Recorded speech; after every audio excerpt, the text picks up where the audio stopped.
നാമപ്പെടുന്നതായിട്ട് വീണ്ടും ഒരിക്കൽ കൂടെ ഈ രീതിയിൽ ഒരുവനായ ദൈവത്തെ ആരാധിക്കുന്നതിന് അവസരം കൊണ്ട് ദൈവത്തിന് അതിനാണ് ദൈവത്തെ സ്തുതിക്കുന്നു. ആരാധനയോടുള്ള ബന്ധത്തിൽ ഒരു വാക്യം വായിക്കാൻ ഞാൻ ആഗ്രഹിക്കുന്നു. 1 Corinthians 1-ാം അധ്യായത്തിന്റെ അതിന്റെ 18-ാം വാക്യം. ക്രൂശിന്റെ വചനം നശിച്ചു പോകുന്നവർക്ക് പോഷകവും രക്ഷിക്കപ്പെടുന്ന നമുക്കോ ദൈവനീതിയിൽ ആകും. ക്രൂശിന്റെ വചനം നശിച്ചു പോകുന്നവർക്ക് പോഷകവും രക്ഷിക്കപ്പെടുന്ന നമുക്കോ ദൈവനീതിയും ആകും. വളരെ സുപരിചിതമായിട്ടൊരു വാക്യമാണത്.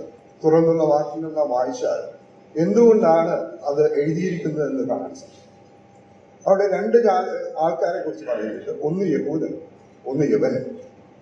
യഹൂദനോടുള്ള ബന്ധത്തിൽ ക്രൂശ് ഒരു അബദ്ധമാണ്. അവന് വിശ്വസിക്കാൻ സാധ്യതയില്ലാത്ത ഒരു കാര്യമാണ്. കാരണം അവൻ മനസ്സിലാക്കുന്ന മശിഹ ഒരു രാജാവായിട്ട് വാഴേണ്ടവനാണ്, ഒരു രാജാവായി ജീവിക്കേണ്ടവനാണ്.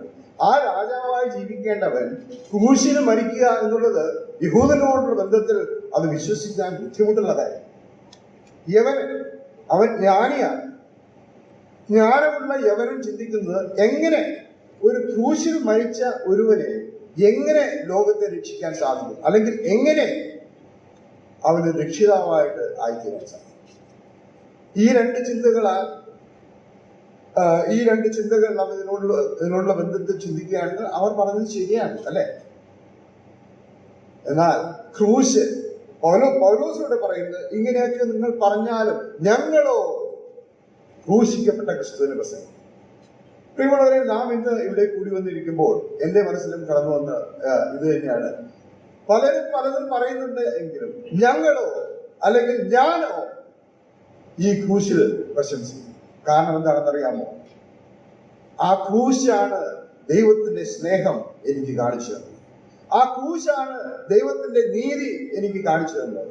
ആ ക്രൂശാണ് എന്നെ എന്റെ പാപത്തിൽ നിന്ന് രക്ഷിക്കുവാൻ കാരണമായി തീർന്നത്. ആ ക്രൂശാണ് പാപത്തിന്റെ ശമ്പളമായ മരണത്തിൽ നിന്ന് എന്നെ വിടുവിക്കാൻ കാരണമായി തീർന്നത്.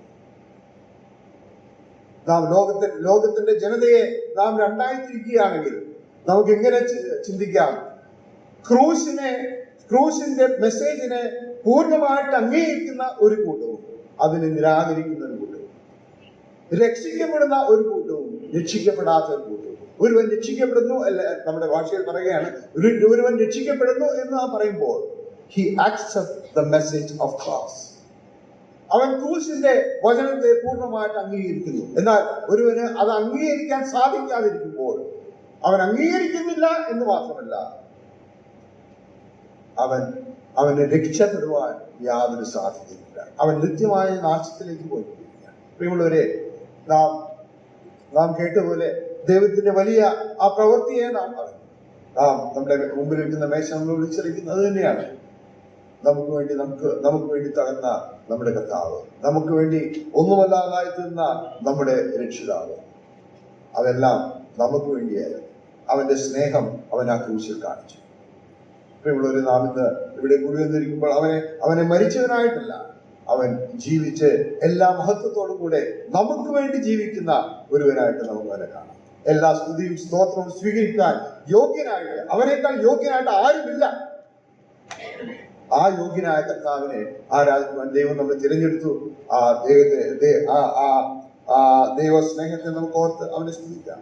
അവന്റെ നാമം എന്നേക്കും വാഴ്ത്തുക.